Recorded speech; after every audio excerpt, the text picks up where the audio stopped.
Welcome दोस्तों हमारे YouTube channel study zone by JD sir पर। कल हम कर रहे थे आयत का क्षेत्रफल, उससे जुड़े हुए कुछ सवाल किए थे। आज हम स्टार्ट कर रहे हैं वर्ग का क्षेत्रफल। ये जो टॉपिक है पटवार के लिए इम्पोर्टेंट है और बाकी कंपटीशन एग्ज़ाम उनमें भी काफ़ी इम्पोर्टेंट है। फ़िलहाल हम पटवार के कोर्स को लेके चल रहे हैं, तो हम स्टार्ट करते हैं वर्ग का क्षेत्रफल। तो मैक्सिमम सभी लोग जानते होंगे वर्ग का क्षेत्रफल क्या होता है। वर्ग की आकृति बना दूं एक बार मैं। ऐसी आकृति जिसकी चारों भुजाएं आपस में बराबर हो और उनके मध्य समकोण का कोण बनता हो, वर्ग कहलाता है।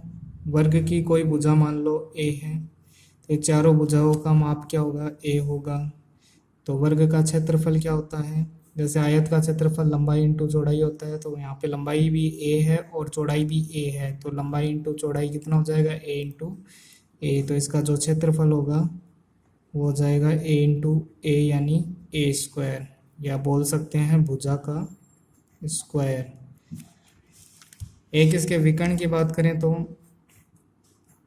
कि अगर इसका विकर्ण है, ये भुजा ए है, ये भी ए है, अब ये निकालनी है। यहाँ पे समकोण बन रहा है तो मैं पाइथागोरस लगा सकता हूँ। पाइथागोरस की मैं कर्ण को निकालने के लिए इन दोनों का वर्ग करके रूट कर देते हैं, वर्ग करके योग करके रूट कर देते हैं। तो इसका वर्ग ए स्क्वायर, इसका वर्ग ए स्क्वायर, दोनों का योग करके रूट कर देते हैं। ए स्क्वायर दोनों जुड़ेंगे तो 2a²। ए स्क्वायर का रूट तो ए हो जाएगा, लेकिन 2 का रूट क्या रह जाएगा, रूट 2 ही रह जाएगा। तो ये लंबाई किसकी आ गई, इसकी आ गई ए रूट 2। तो यानी विकर्ण को मैं क्या कह सकता हूँ, विकर्ण बराबर हो गया भुजा गुणा रूट 2, यानी भुजा गुणा रूट 2, क्योंकि ए तो क्या थी, भुजा थी, तो भुजा गुणा रूट 2। एक फॉर्मूला तो हमारा ये बन जाता है और एक क्षेत्रफल का फॉर्मूला ये बन जाता है। बेसिकली इन दो फॉर्मूले से आपके सारे सवाल हो जाते हैं। ठीक है, अब आगे चलते हैं सवालों पर। एक वर्गाकार मैदान का क्षेत्रफल 1764 वर्ग मीटर है और इससे 4 गुना बड़े वर्गाकार मैदान की परिमिति क्या होगी। मतलब आपको एक वर्गाकार मैदान बता रखा है जिसका क्षेत्रफल 1764 वर्ग मीटर है। अब इससे 4 गुना बड़े वर्गाकार मैदान, तो अगर इससे 4 गुना बड़ा वर्गाकार मैदान होगा तो उसका क्षेत्रफल भी 4 गुना होगा। तो जो बड़ा वाला मैदान है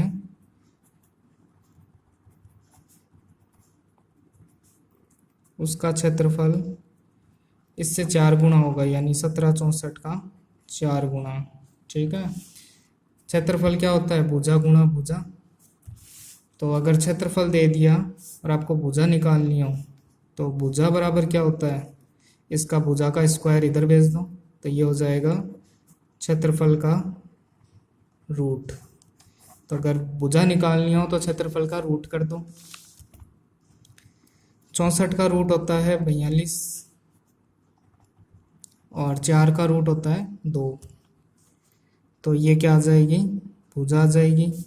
तो इसको मैं थोड़ा मल्टीप्लाई कर दूं तो ये हो जाएगा 84, भुजा आ गई 84, किसकी, बड़े वाले मैदान की भुजा आ गई।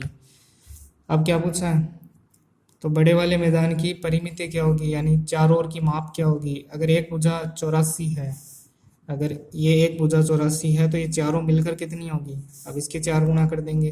तो परिमिति, परिमिति पूछो या परिमाप पूछो, भुजा का 4 गुना कर दो, तो भुजा का 4 गुना कर दो, 4 गुना 84, ये हो जाएगा 336। तो 336 मीटर इसकी परिमिति हो जाएगी।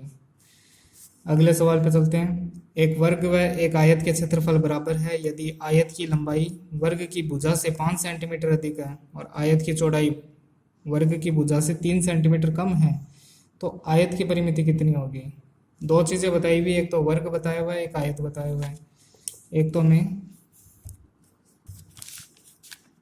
वर्ग बता रखा है और एक हमें आयत बता रखा है।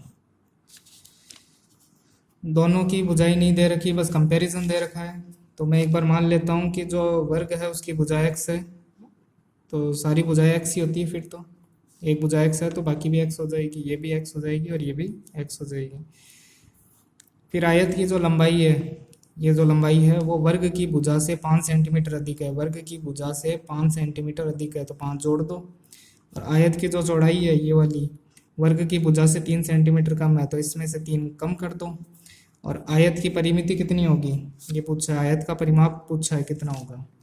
लेकिन एक चीज़ अपन को शुरू में दे रखी है कि इन दोनों के क्षेत्रफल बराबर है, तो इसका क्षेत्रफल निकाल लो, भुजा गुणा भुजा एक्स स्क्वायर, और इधर इसका क्षेत्रफल निकाल लो, ये तो लंबाई और ये चौड़ाई, इन दोनों का गुणा, और ये दोनों क्षेत्रफल आपको बराबर दे रखे हैं। ठीक है, इसको थोड़ा मैं सॉल्व कर लूँ, इधर वाले को सॉल्व कर लेता हूँ थोड़ा।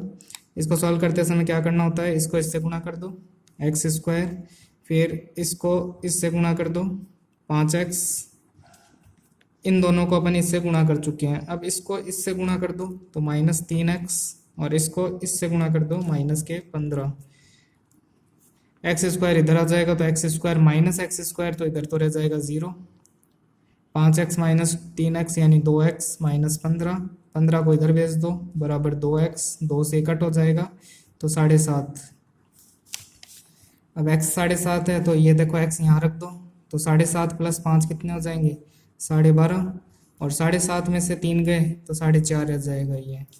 अब आगे क्या पूछा है, परिमित आयत की परिमिति ज्ञात कीजिए, यानी इनकी ये चारों ओर की भुजा का योग कितना होगा, तो ये 12.5 है तो ये भी 12.5, और ये 4.5 है तो ये भी 4.5, ये दोनों मिलकर तो कितने हो जाएंगे 25, और ये दोनों मिलके कितने हो जाएंगे 9, तो 25 और 9 कितने हो गए 36, तो 36 सेंटीमीटर।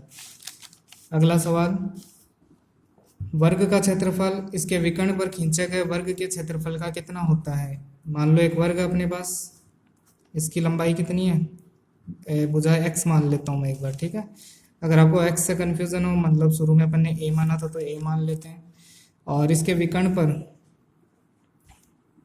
इसका मान लो ये विकर्ण हो गया ये वाला, इस विकर्ण पर खींचे गए वर्ग, यानी इस विकर्ण को भुजा मानते हुए एक वर्ग खींचना है,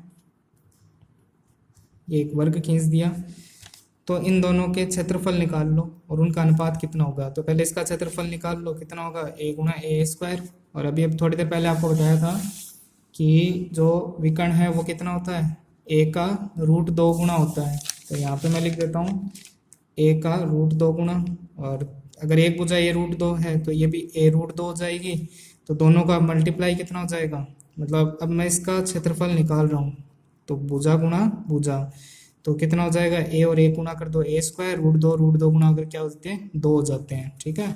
तो इसका क्षेत्रफल तो ये आया और इसका क्षेत्रफल ये आया, तो अब दोनों का अनुपात निकालना है, तो इसमें इसका भाग दे दो तो a स्क्वायर से a स्क्वायर कट जाएगा, यहाँ पे 1 रह जाएगा, तो 1/2 यानी 1:2, तो 1:2 इसका आंसर हो जाएगा। अगले क्वेश्चन पे चलते हैं। 2 वर्गाकार खेतों में से एक का क्षेत्रफल 1 हेक्टेयर है और दूसरा जो खेत है वो पहले खेत से 1% अधिक चौड़ा है, तो उनके क्षेत्रफल में कितना अंतर होगा ये बताना है। यहाँ पे 2 खेत के बारे में कहा हुआ है, तो एक खेत का क्षेत्रफल तो कितना है 1 हेक्टेयर। 1 हेक्टेयर नहीं जानते, तो 1 हेक्टेयर का मतलब होता है 10,000 वर्ग मीटर। अब 10,000 को मैं भी अगर 2 टुकड़ों में तोड़ूं तो 100 गुणा 100 वर्ग मीटर लिख सकता हूँ। ये तो आपको क्षेत्रफल दिया हुआ है पहले वाले खेत का, तो देखो अगर 100 गुणा 100 हो रहा है तो उसकी प्रत्येक भुजा 100 होगी, तभी तो 100 गुणा 100 वापिस क्षेत्रफल आ जाएगा, तो यानी पहले वाले की भुजा हमें पता चल गई 100 है, ठीक है। अब दूसरा वाले खेत थोड़ा सा बड़ा है इससे, और उसके बारे में क्या बताया हुआ है, दूसरा वाला खेत पहले वाले से 1% अधिक चौड़ा है। एक जब भी प्रतिशत की बात आए यानी 100 पर 1 अधिक है, तो देखो 100 ही है यहाँ पर, तो 100 पर 1 अधिक कर दो यानी 101 कर दो। यहाँ 200 था तो 100 का भी 1 अधिक होता, फिर वापस 100 का 1 अधिक होता है, यानी 200 पर 2 अधिक हो जाते हैं, यानी 102 हो जाता है यहाँ पर, ठीक है। और अब इसका क्षेत्रफल, अब देखो वर्ग है तो 101 ये है, तो फिर 101 ये भी होगा। तो अब देखो इसका क्षेत्रफल कितना आया था, इसका क्षेत्रफल तो 10,000 था, यहाँ नोट कर देता हूँ 10,000। अब इसका क्षेत्रफल मल्टीप्लाई कर लो, 101 को 101 से मल्टीप्लाई करोगे तो ये आ जाएगा 10,201। तो अब ये कितना अधिक है इससे, इससे सिर्फ 201 वर्ग मीटर अधिक है, तो ये 201 इसका ये आंसर हो जाएगा। अगला क्षेत्रफल, अगला क्वेश्चन, एक वर्ग की प्रत्येक भुजा में 5 सेंटीमीटर की वृद्धि करने पर इसके क्षेत्रफल में 165 वर्ग सेंटीमीटर की वृद्धि हो जाती है, तो वर्ग का प्रत्येक भुजा की लंबाई कितनी होगी? एक वर्ग है, उसकी प्रत्येक भुजा में 5 सेंटीमीटर की वृद्धि करनी है।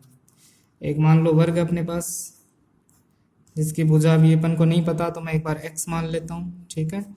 अब उसकी भुजा में 5% की वृद्धि कर देते हैं, नहीं 5 सेंटीमीटर की वृद्धि कर देते हैं, तो 5 की वृद्धि कर दो, तो इधर वाली में भी 5 की वृद्धि कर हो जाएगी अपने आप। और तो इनके क्षेत्रफल में 165 की वृद्धि हो जाती है। तो पहले देखो क्षेत्रफल कितना है, x², अब क्षेत्रफल कितना है, x+5 गुणा x+5, तो कितनी वृद्धि हो गई इसमें, कितनी वृद्धि हो गई इससे, 165। तो ये बड़ा है और ये छोटी संख्या है, तो बड़ी संख्या में से छोटी संख्या घटाएंगे तो 165 का अंतर निकल जाना चाहिए। तो इसको गुणा कर देते हैं यहाँ पर, पिछले सवाल की तरह किया था अपन ने, x², फिर ये इससे गुणा होगा 5x, फिर ये इससे गुणा होगा 5x, फिर 5 से गुणा होगा तो 25। इसमें से अगर इसका हम क्षेत्रफल माइनस करें तो कितनी वृद्धि है वो पता चल जाएगी, 165 वृद्धि थी वो पता चल गई, जो कि सवाल में पहले दी हुई थी। अब देखो x² में से x² माइनस हो रहा है, 5 और 5 10x आ जाएंगे, प्लस 25 बराबर 165, 25 इधर माइनस कर दो तो ये हो जाएंगे 140, 10x, 10 इधर गुणा में इधर भाग कर दो तो ये हो जाएंगे 14। तो x बराबर कितने आए, 14। तो ये 14 किसका आंसर आ गया, ये जो पहले वर्ग था, जो वास्तविक वर्ग था, उसकी भुजा आ गई, ठीक है। तो वर्ग की प्रत्येक भुजा की लंबाई कितनी होगी, 14 सेंटीमीटर, तो ये इसका आंसर हो जाएगा। अगले सवाल पे चलते हैं। एक वर्ग और आयत का परिमाप बराबर है और यदि इनके क्षेत्रफल a और b है, यानी a तो किसका क्षेत्रफल है, वर्ग का, b किसका क्षेत्रफल है, आयत का, तो निम्न में से सत्य कथन कौन सा है, इनमें से क्या कौन सा कथन सत्य है? तो देखो इसमें एक थ्योरम है कि अगर वर्ग और आयत का परिमाप बराबर हो तो उनमें, तो इनके क्षेत्रफल को कंपेयर करा हुआ है, ठीक है। तो वर्ग और आयत का परिमाप बराबर हो तो वर्ग का क्षेत्रफल हमेशा बड़ा होता है, यानी वर्ग का क्षेत्रफल कितना है, a, हमेशा किससे बड़ा होगा, आयत के क्षेत्रफल से, यानी a हमेशा ग्रेटर होगा। ये ऑप्शन किधर है, ये रहा, ठीक है। इसमें देखो इसमें ग्रेटर है लेकिन साथ में इक्वल का भी निशान है, यानी ये वाली दोनों कंडीशन बता रखी है, तो इक्वल नहीं होता, हमेशा ग्रेटर ही रहता है, ठीक है। तो बस ये ऑप्शन सही होगा। अगला क्वेश्चन, यदि दो वर्गों का क्षेत्रफल 1:2 के अनुपात में है तो इनके परिमाप में क्या अनुपात होगा? जैसे दो वर्ग है मेरे